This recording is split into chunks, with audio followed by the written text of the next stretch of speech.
Okay, this is section 5.1, exercise number 5, parts just A, C, and D. So for each of these statements, we're supposed to come up with a clear explanation as to why the statement is true or why the statement is false. So part A, the set consisting of A and B is a subset of the set consisting of A, C, D, E. Okay, this is false.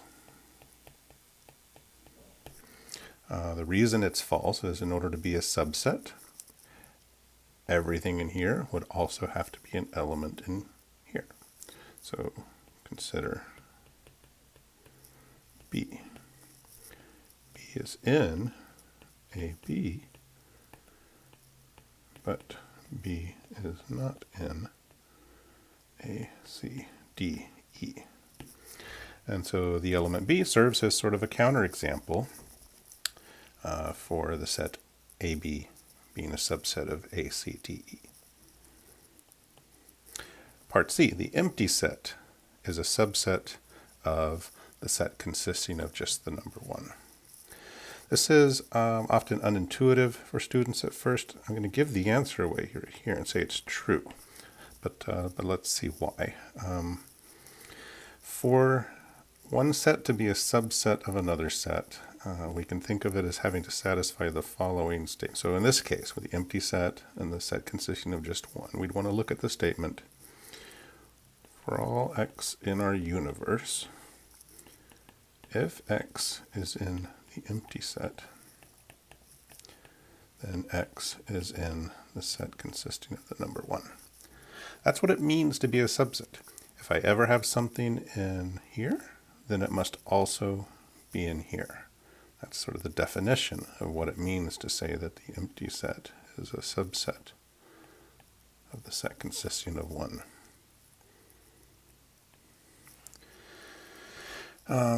So is this latter statement true? Is this universal statement a true statement?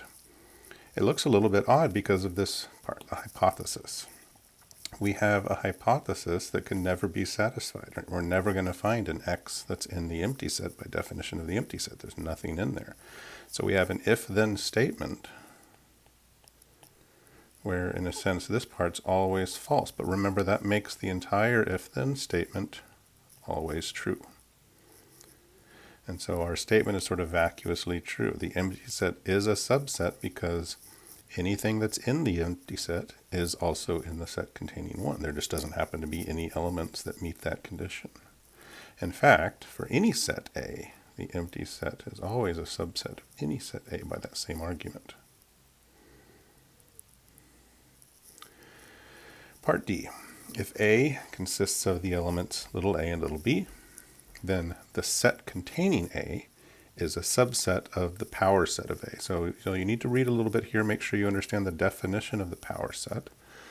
Recall the power set of A is, and it's an example of a set of sets. It's a set whose elements themselves are sets. And the definition of the power set of A, it's the set of all subsets of A. So by our previous example, we know that the empty set is a subset of A. We have these sort of singleton sets, A and B, that are subsets of A. And then we have the set A itself as a subset of itself. So the power set of A is a set consisting of 4 elements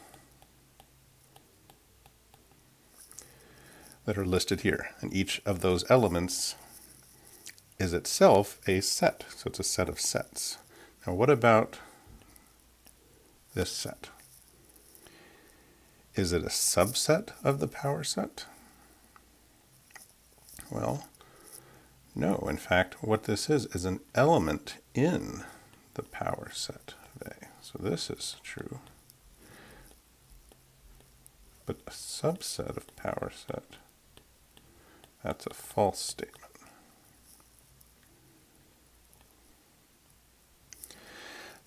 The set consisting of A is an element in the power set. So why is this latter one false? Well, A is in A, but A is not in power set of A. right? Little a by itself is not one of the listed elements here. The set containing a is not the same as the element a. We have to be a little bit careful there. Okay.